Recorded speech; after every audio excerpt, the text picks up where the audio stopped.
Videz votre bureau d'ici la fin de la journée, Oli. Les ressources humaines s'occuperont des formalités de sortie. Les mots sur l'écran de mon ordinateur se sont estompés à mesure que je les relisais. Après 5 années de service dévoué chez Summit Edge Logistique, tout ce que j'ai reçu était un email froid et impersonnel. 3 jours. C'est tout ce que j'avais pris pour enterrer mon père. 3 jours de congé de deuil approuvés. Nous avons besoin de personnes qui donnent la priorité à leur travail, poursuit l'email, comme si assister aux funérailles de mon père était un événement social facultatif que j'avais choisi plutôt que de remplir des rapports trimestriels. Je me suis assis sur ma chaise, le cuir grinçant dans le silence du petit matin. Le bureau de bois était encore presque vide, le ciel extérieur commençant à peine à s'éclairer avec l'aube. J'étais arrivé tôt, impatient de rattraper mon retard au travail après ma brève absence. Je m'appelle Oli Peterson et jusqu'à il y a environ 2 minutes, j'étais chef d'équipe régionale de la division la plus performante de Summit Edge Logistique. À 34 ans, j'avais construit non seulement une carrière, mais une équipe qui me ressemblait comme une famille. Nous avons célébré nos anniversaires ensemble, nous nous sommes soutenus mutuellement dans les moments difficiles et nous nous sommes poussés à exceller professionnellement. J'ai regardé autour de moi dans mon espace de travail, le petit cactus que mon équipe m'avait offert à Noël dernier, la photo encadrée de nous tous à la retraite d'entreprise, les notes de remerciement manuscrites des membres de l'équipe que j'avais encadrée. 5 années de ma vie condensées en quelques objets personnels qui tiendraient dans une boîte en carton.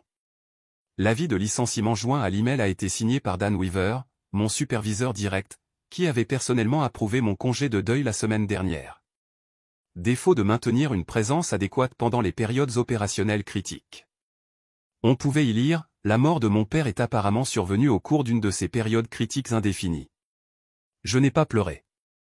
Je n'ai pas frappé du poing sur le bureau ni fait irruption dans le bureau de Dan pour exiger une explication. Au lieu de cela, j'ai sorti mon téléphone et pris une photo de l'email, puis je l'ai transféré sur mon compte personnel. Puis j'ai éteint mon ordinateur, me suis levé et j'ai commencé à emballer méthodiquement mes affaires. Au moment où d'autres employés ont commencé à arriver, mon bureau était à moitié vide. Tania de la comptabilité a été la première à le remarquer. « Oli, que se passe-t-il » a-t-elle demandé, les yeux écarquillés à la vue de ma boîte. J'ai été relâché, répondis-je simplement. Quoi? Pourquoi? Apparemment, prendre un congé de deuil pour enterrer mon père ne représentait pas une priorité appropriée pour mon travail. Le visage de Tania est passé de la confusion à l'indignation. Ce n'est pas vrai. Avez-vous parlé à Paula? Le directeur régional devrait être au courant. Non, dis-je en enveloppant soigneusement mon cactus dans du papier journal. Je ne vais pas le combattre, mais je ne l'oublierai pas non plus. Lorsque vous travaillez en étroite collaboration avec des gens pendant des années, vous apprenez à lire leurs expressions. Alors que je continuais à faire mes valises, d'autres membres de mon équipe sont arrivés. Jason a été le premier de mes subordonnés directs à entendre la nouvelle, son sourire joyeux habituel disparaissant instantanément. C'est un taureau, commença-t-il, mais je l'interrompis en secouant légèrement la tête. C'est fait, Jason. Dan a pris sa décision. Mais nous venons de finaliser la fusion Newbrook le mois dernier. Les bénéfices ont augmenté de 18% ce trimestre grâce à votre planification. J'ai souri tristement. Apparemment, ce n'était pas suffisant. À 9h30, les 7 membres de mon équipe principale s'étaient rassemblés autour de mon bureau dans un silence solidaire. Ethan, notre logisticien, qui montrait rarement de l'émotion, avait l'air de vouloir frapper un mur. Véronica, notre responsable des relations clients, pleurait ouvertement. Derrière eux se tenaient Michael, Louise, Diane, Gabriella et Kayla, chacun avec des expressions allant de l'incrédulité à la fureur. « Tu ne peux pas partir », a insisté Véronica. Le renouvellement du compte Wilson aura lieu la semaine prochaine. Le contrat d'expédition Hernandez est en négociation. Aucun de nous ne connaît le système comme vous. J'ai fini de coller ma boîte. Dan aurait dû y penser avant de me virer pour avoir assisté aux funérailles de mon père. La gravité de ce que je viens de dire restait en suspens. Mon père, parti il y a à peine une semaine. Le sol funéraire encore frais. Et maintenant cette trahison de la part d'une entreprise dans laquelle j'avais investi mon âme. J'ai besoin que tout le monde retourne à son bureau, fit une voix aiguë derrière nous. Dan Weaver se tenait là, les bras croisés, son visage maigre arborant un froncement de sourcils désapprobateur. Nous avons des délais à respecter. Personne n'a bougé.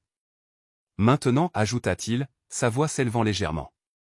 Après un long moment, mon équipe s'est dispersée, chacun me lançant un regard significatif alors qu'ils retournaient à leur poste de travail. Dan s'est approché de moi en baissant la voix. Cela aurait pu être géré avec plus de discrétion si vous aviez attendu la fin de la journée pour faire vos valises. J'ai croisé son regard avec régularité. Comme la discrétion dont vous avez fait preuve en me licenciant par email après avoir approuvé mon congé de deuil? Sa mâchoire se serra. Les besoins des entreprises évoluent rapidement. Summit Edge a besoin de personnes qui comprennent que les priorités changent. Le décès de votre père est malheureux, mais... Ne le fais pas, prévins-je, ma voix mortellement calme. Ne termine pas cette phrase, Dan. Pendant un instant, quelque chose comme de l'incertitude apparut sur son visage. Puis il se redressa et ajusta sa cravate. Les ressources humaines vous attendent. S'il vous plaît, ne compliquez pas les choses plus que nécessaire. J'ai récupéré ma boîte. Ne t'inquiète pas, je ne ferai pas de scène. Mais souviens-toi de ce moment, Dan. Tu trouveras peut-être cela important plus tard. Le bureau des ressources humaines était clinique, mur blanc, décoration minimaliste et expression sympathique mais expérimentée de Barbara Kent. Elle était nouvelle dans l'entreprise, puisqu'elle l'avait rejoint il y a à peine 6 mois, et je voyais qu'elle n'était pas à l'aise avec la situation. Je suis désolé pour ça, Holly, dit-elle en glissant les papiers de séparation sur son bureau. Et je suis vraiment désolé pour ton père. Merci, répondis-je en scannant les documents. Indemnité de départ standard, 2 semaines de salaire, clause de non-dénigrement.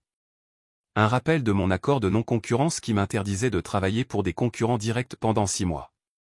A-t-il quelque chose que je devrais savoir sur la raison pour laquelle cela s'est produit? Demanda prudemment Barbara. Cela semble brusque. J'ai débattu de ce qu'il fallait partager, puis j'ai décidé de la vérité. J'ai sorti mon téléphone et lui ai montré l'email.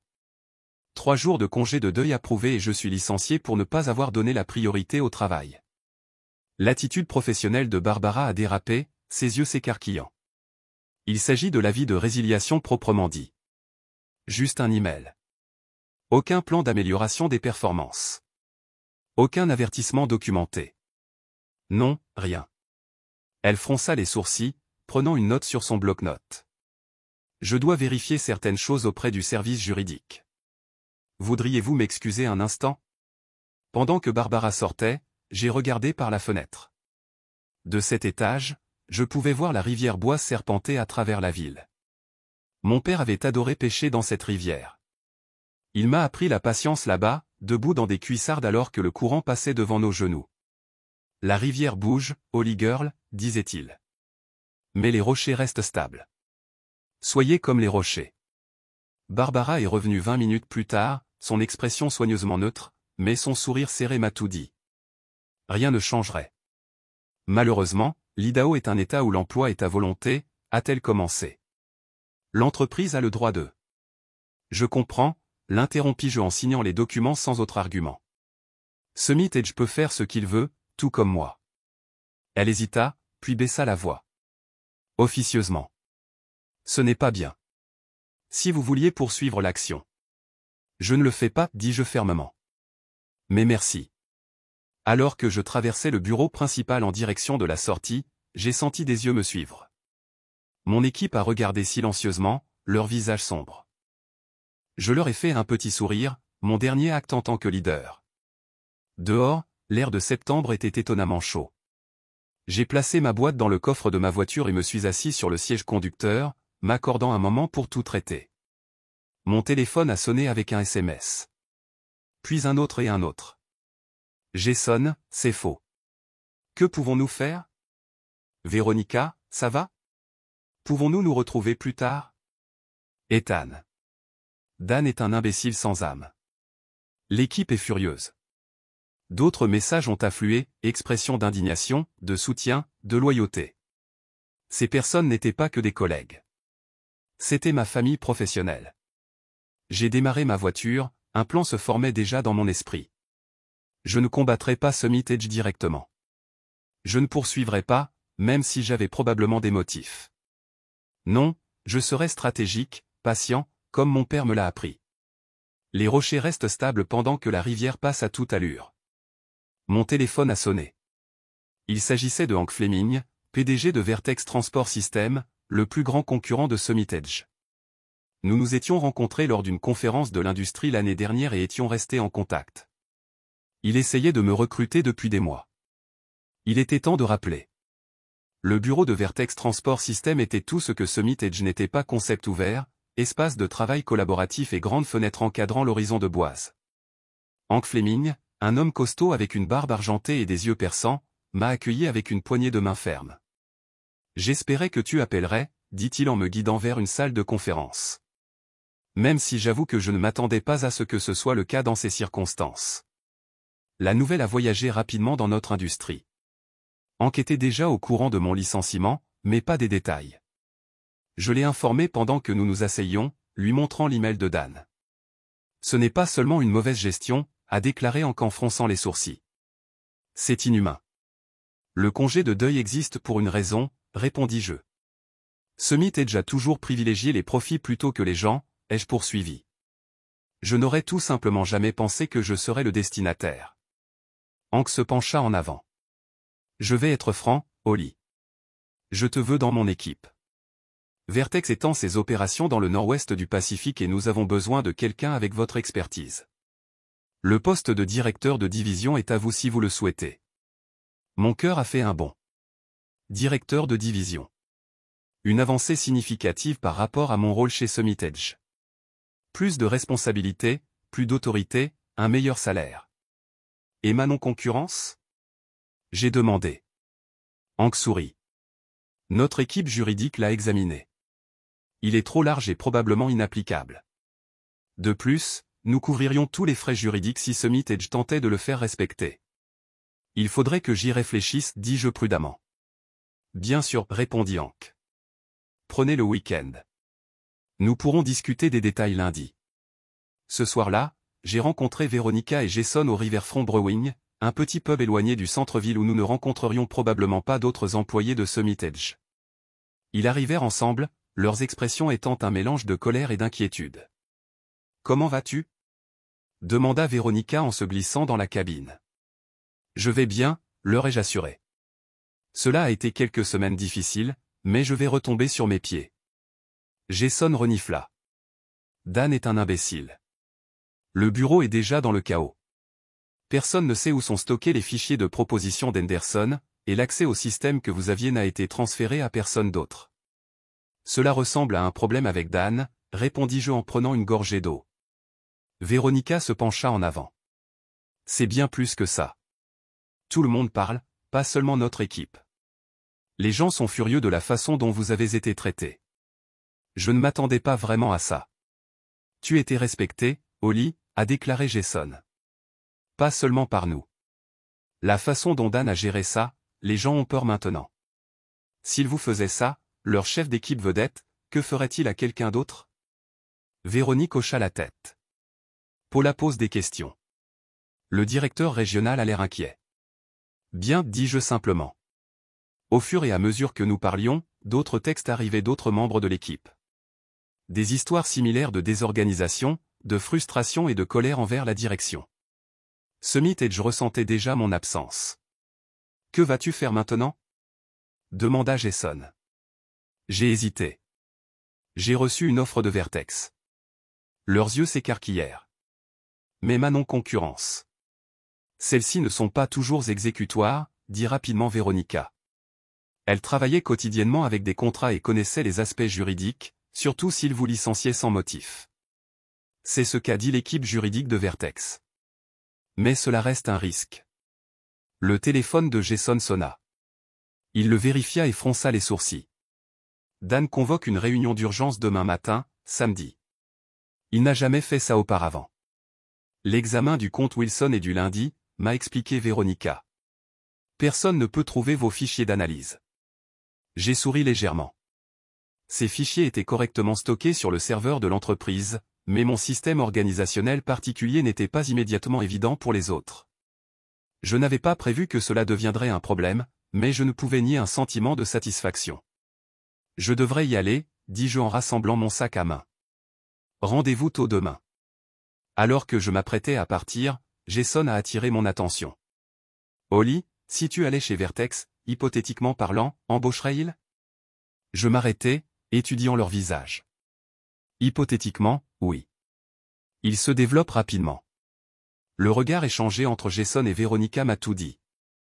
Samedi matin, j'ai rencontré Vincent Torres, un avocat spécialisé en droit du travail recommandé par un ami.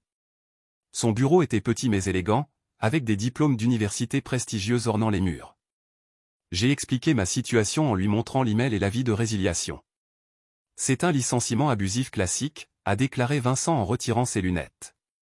Licencier quelqu'un pour avoir pris un congé de deuil approuvé pourrait être considéré à la fois comme une rupture de contrat et une violation de la bonne foi. Je ne suis pas intéressé à poursuivre en justice, ai-je précisé. Je veux juste comprendre mes options concernant mon accord de non-concurrence. Vincent a examiné le document attentivement. C'est trop restrictif. 6 mois d'interdiction de travailler pour des concurrents dans un rayon de 300 000. Cela revient essentiellement à vous dire de quitter l'industrie ou de déménager. Est-ce exécutoire? J'ai demandé. Dans l'Idaho, c'est discutable, surtout compte tenu des circonstances de votre licenciement. Les tribunaux n'appliqueront généralement pas la non-concurrence lorsque l'employeur agit de mauvaise foi. Il s'appuya contre le dossier de sa chaise. Quel est ton plan, Oli? Vertex Transport System m'a proposé un poste. Meilleur titre, meilleur salaire. Vincent hocha la tête. Summit Edge devrait prouver que vous leur causez un réel préjudice en travaillant là-bas. Étant donné qu'ils vous ont licencié, c'est un argument difficile à faire valoir. Il a griffonné quelques notes. Je dirais de procéder avec prudence, mais ne laissez pas cette non-concurrence vous empêcher de gagner votre vie. Pendant le week-end, mon téléphone a continué à vibrer avec les messages de mon ancienne équipe. La réunion d'urgence de samedi avait apparemment été tendue. Dan faisait pression sur tout le monde pour qu'il assume des responsabilités supplémentaires pour couvrir mon absence sans compensation supplémentaire. Les fichiers du compte Wilson avaient été localisés, mais personne n'a pleinement compris ma méthodologie d'analyse. Dimanche soir, j'avais pris ma décision. Lundi matin, j'ai appelé Hank Fleming. J'accepte votre offre, lui dis-je. Mais j'ai une condition. Nommez-le, répondit Hank. Je veux constituer ma propre équipe. Si mes anciens collègues de Summit Edge postulent chez Vertex, je veux qu'ils reçoivent une considération équitable. Absolument, approuva Hank. S'ils sont à moitié aussi talentueux que toi, nous serions chanceux de les avoir. Cet après-midi-là, j'ai signé mon contrat avec Vertex, directeur de division des opérations du Nord-Ouest du Pacifique. Le salaire était 40% plus élevé que celui que je gagnais chez Summit Edge, avec de meilleurs avantages sociaux et une prime de connexion. En quittant les bureaux de Vertex, j'ai vérifié sur mon téléphone pour trouver cet nouveau message, un de chaque membre principal de mon ancienne équipe. Ils voulaient tous se retrouver pour prendre un café en privé. Mardi matin, j'étais assis à une table tranquille dans un petit café du centre-ville, attendant. Jason est arrivé le premier, puis Véronica. Un par un, Ethan, Louise, Diane, Gabriella et Kayla nous ont rejoints jusqu'à ce que nous remplissions 2 tables rapprochées. Summit Edge est en train d'imploser, a déclaré Ethan sans préambule. Dan gère tout le monde. Paul respire dans son cou et les clients posent des questions. Le comte Wilson menace de se retirer, a ajouté Véronica. Il voulait savoir pourquoi vous ne gériez pas leur renouvellement. J'ai siroté mon café, écoutant chacun partager des histoires similaires de chaos et de frustration. Nous avons entendu dire que vous aviez accepté un poste chez Vertex, a finalement déclaré Jason. Les autres se turent et me regardèrent attentivement. Les nouvelles vont vite, ai-je observé. Nous voulons venir avec vous, déclara fermement Véronica. Les autres acquiescèrent. J'ai étudié leur visage. Vous avez tous de bons postes chez Summit Edge, des emplois sécurisés. Êtes-vous sûr de vouloir prendre ce risque? Quelle sécurité? Demanda amèrement Lu. S'il vous virait pour avoir assisté aux funérailles de votre père, aucun de nous ne serait en sécurité. Vertex recrute, dis-je prudemment. Je ne peux rien promettre, mais je peux vous référer. Chacun de vous devra postuler officiellement. Nous l'avons déjà fait, révéla Gabriella, sortant des copies imprimées des emails de confirmation. Nous étions tous les 7 hier. Je ne pouvais pas cacher ma surprise. Vous avez postulé avant de me parler. Nous te faisons confiance, Oli, dit simplement Kayla. Où tu vas, nous allons. J'ai ressenti une vague d'émotion, de gratitude mêlée de justification. Laissez-moi passer quelques appels. Le lundi suivant, mon téléphone a sonné à 7h30. L'identification de l'appelant indiquait Paula McCormack, directrice régionale de Summit Edge. Oli, la voix de Paula avait un calme forcé. Nous devons parler. Bonjour, Paula, répondis-je en gardant mon ton neutre. Que puis-je faire pour toi? Je viens de recevoir cette lettre de démission, toute de votre ancienne équipe, tout avec effet immédiat. Il y eut une pause. Tu veux m'expliquer? J'ai pris une lente inspiration. Je ne sais pas quelle explication vous cherchez. Je ne travaille plus pour Summit Edge. Ils vont tous à Vertex, où vous venez de commencer en tant que directeur de division. Sa voix se durcit.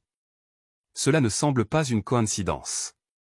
Les gens font des choix de carrière pour diverses raisons, Paula, dis-je calmement. Peut-être devriez-vous demander à Dan pourquoi votre équipe la plus performante part en masse. Il s'agit de votre licenciement, n'est-ce pas? Elle avait l'air résignée maintenant. J'ai examiné la situation.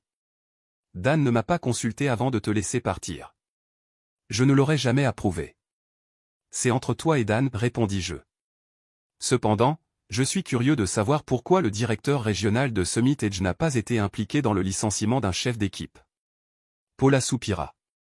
Dan a affirmé qu'il s'agissait d'un problème de performance urgent qui ne pouvait pas attendre mon retour de la conférence de Seattle. J'ai fait confiance à son jugement. De toute évidence, c'était une erreur. Je n'ai rien dit, laissant le silence devenir inconfortable. Écoute, Oli, continua finalement Paula. Je suis prêt à vous offrir votre poste avec une augmentation de 10% et des excuses formelles. Nous avons besoin de votre expertise. Le comte Wilson menace de disparaître. J'apprécie l'offre, Paula, mais j'ai accepté un poste ailleurs. Nous égalerons ce qu'il paie, plus 15%.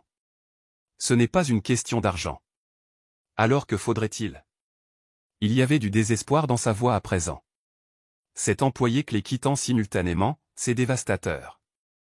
Les seules connaissances opérationnelles. Cela prendrait un voyage dans le temps, l'interrompis-je. En revenant à la mort de mon père, Summit Edge a fait preuve de décence humaine élémentaire au lieu de me punir pour mon deuil. La ligne est devenue silencieuse. Je dois y aller, Paula. Je commence mon nouveau poste aujourd'hui et je ne veux pas être en retard. Votre non-concurrence, commença-t-elle. N'hésitez pas à demander à votre équipe juridique de contacter la mienne, répondis-je d'un ton neutre. Même s'ils voudront peut-être d'abord revoir les circonstances de mon licenciement. Après avoir raccroché, je me suis rendu au bureau de Vertex, arrivant tôt pour préparer la journée. Hank m'a rencontré dans le hall, rayonnant. Nous pensons à vos 7 anciens collègues, a-t-il déclaré. Leurs qualifications sont impressionnantes. Les entretiens commencent mercredi. Merci de leur avoir donné une chance équitable, répondis-je. C'est juste, Oli. Leur meilleur talent. L'erreur de Summit Edge est notre gain. 2 jours plus tard, j'ai reçu un autre appel, cette fois de Barbara Kent des ressources humaines chez Summit Edge. Je ne devrais pas te dire ça, dit-elle doucement. Mais Dan Weaver a été placé en congé administratif en attendant un examen. Paula lance une enquête sur les pratiques de gestion, notamment en matière de politique de deuil et de congé. C'est bon à entendre, dis-je sincèrement. Le conseil d'administration est désormais impliqué, a poursuivi Barbara. La perte d'une équipe spécialisée entière au profit d'un concurrent a déclenché la sonnette d'alarme. Ils examinent tous les licenciements de l'année écoulée. Vendredi, les 7 anciens membres de mon équipe avaient reçu et accepté des offres de Vertex. Nous nous sommes retrouvés pour un dîner de fête, levant nos verres pour porter un toast. Vers un nouveau départ, a déclaré Véronica. Et à Oli, a ajouté Jason, qui nous a appris à quoi ressemble le véritable leadership. La semaine suivante, j'ai reçu une lettre officielle de Summit Edge reconnaissant mon licenciement abusif et proposant un règlement pour éviter un litige. Je l'ai accepté, non pas pour l'argent, mais pour l'aveu officiel de leur erreur. Le même jour, le comte Wilson a signé avec Vertex, nous apportant leur entreprise après avoir appris que leur équipe préférée travaillait désormais sous ma direction. La rivière avait bougé, mais nous étions restés stables comme des rochers, comme mon père me l'avait appris. 3 mois plus tard, je me tenais devant la plus grande salle de conférence de Vertex, présentant nos résultats trimestriels à l'équipe de direction. Les chiffres parlent d'eux-mêmes, une croissance de 30% de notre division, 4 acquisitions majeures de clients, dont 3 anciens comptes Summitedge, et des améliorations de l'efficacité opérationnelle qui ont réduit les coûts de 22%. Travail exceptionnel, Oli, a déclaré Hank lorsque j'ai terminé. Vous et votre équipe avez dépassé toutes les prévisions. J'ai souri. Mon équipe mérite le mérite. Elle a été remarquable. Après la réunion, je suis retourné à mon bureau pour trouver les 7 membres de mon équipe principale qui attendaient avec un gâteau. À quoi ça sert? J'ai demandé. Cela fait exactement 3 mois que nous avons tous quitté le navire ensemble, a expliqué Jason. Nous célébrons notre jour de l'indépendance. J'ai ri. Vous êtes tous ridicules mais heureux. Sérieusement, Oli, a ajouté Véronica, tout le monde s'épanouit ici. C'était vrai. Chaque membre de l'équipe a évolué professionnellement dans ses nouveaux rôles chez Vertex. Ils disposaient de plus d'autonomie, de meilleures ressources et étaient enfin reconnus pour leurs contributions. Plus important encore, ils étaient valorisés en tant que personnes et pas seulement en tant que machines à productivité. Mon téléphone a sonné avec une alerte de nouvelles. Summitedge Logistique annonce une restructuration face à l'exode des clients. Je l'ai montré au groupe. J'ai entendu dire qu'ils avaient perdu le contrat d'Hernandez la semaine dernière, a déclaré Ethan en coupant des tranches de gâteau. Cela représente 20% de leurs revenus du nord-ouest du Pacifique. Dan est parti, ajouta Louis. J'ai vidé son bureau vendredi. Paul essaie de sauver ce qui reste. Mais je n'ai ressenti aucun plaisir dans les luttes de Summitedge, seulement un sentiment de justice. L'entreprise n'était pas en faillite parce que nous étions partis. L'entreprise était en échec parce que ses dirigeants avaient créé une culture dans laquelle les employés étaient jetables. Ou assister aux funérailles d'un père était considéré comme un manque d'engagement. À Summitedge, j'ai levé mon verre d'eau, puissent-ils apprendre qu'une entreprise n'est aussi forte que dans la manière dont elle traite ses employés. Et à Oli, ajouta Gabriella, qui nous a montré que nous méritons mieux. 6 mois après avoir rejoint Vertex, j'ai reçu une invitation inattendue à un déjeuner de Paula McCormick. Elle avait quitté Summitedge et rejoint un cabinet de conseil en gestion spécialisé en culture organisationnelle. Nous nous sommes rencontrés dans un restaurant calme surplombant la rivière Boise. Paula avait l'air différente, plus détendue. Les rides de stress perpétuel autour de ses yeux s'adoucirent. Merci de m'avoir rencontré, commença-t-elle. Je voulais m'excuser convenablement pour ce qui s'est passé. Tu n'étais pas directement responsable, lui ai-je rappelé. Non, mais j'ai créé l'environnement qui a rendu cela possible. Elle soupira. Après votre départ, vous et votre équipe, tout s'est effondré. Le conseil d'administration a fait appel à des consultants externes pour évaluer ce qui n'allait pas.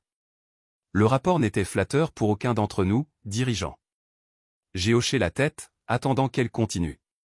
Summitedge est acquis par Meridian Shipping, a révélé Paula, à une fraction de sa valorisation précédente. Ils achètent essentiellement la liste de clients et les actifs physiques. La nouvelle ne m'a pas surpris.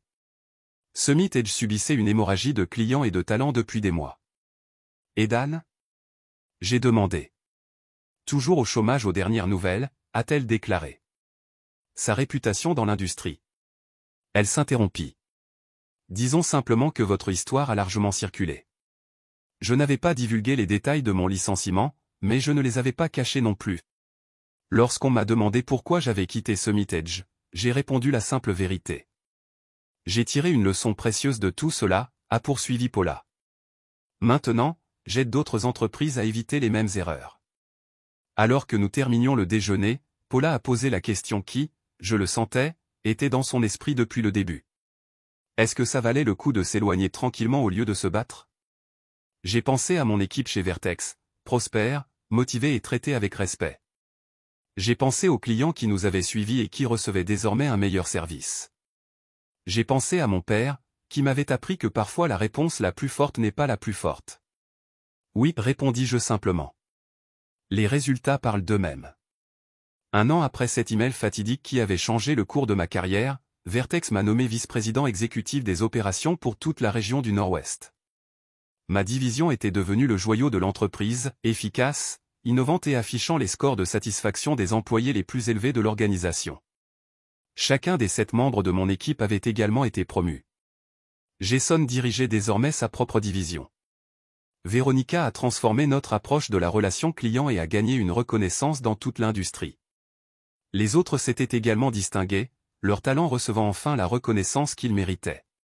Le jour de l'anniversaire de mon licenciement chez Summit Edge, j'ai reçu un petit colis par la poste.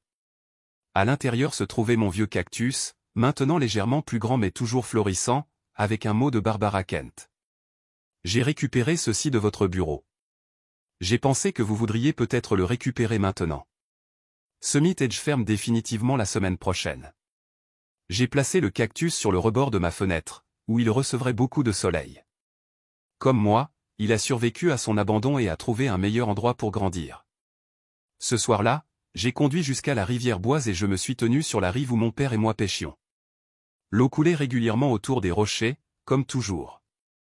J'ai pensé à la façon dont un simple instant, un email froid mettant fin à mon emploi, avait finalement conduit à plus de succès et de bonheur, non seulement pour moi, mais pour tous ceux qui m'avaient suivi. Tu avais raison, papa, murmurai-je à la rivière. Parfois, il faut rester stable et laisser le courant faire son travail. En repensant à mon parcours de chef d'équipe licencié à vice-président exécutif, j'ai réalisé que ma vengeance n'avait pas été de détruire Summit Edge. Ma revanche avait été de construire quelque chose de mieux. Un lieu de travail où le congé de deuil n'était pas considéré comme un manque d'engagement, où les gens étaient valorisés au-delà de leurs indicateurs de productivité, où le leadership signifiait responsabiliser les autres plutôt que les contrôler. La plus grande vengeance n'a pas été de démolir ce qui m'avait blessé, mais de créer quelque chose qui rendait l'ancien système obsolète. Mon père en aurait été fier. En regardant vers l'avenir, je n'ai ressenti que de la gratitude pour le chemin qui m'avait amené ici, même pour les parties douloureuses. Parfois, les pires moments mènent aux meilleurs résultats. Si vous restez aussi stable que les rochers pendant que la rivière du changement passe à toute allure.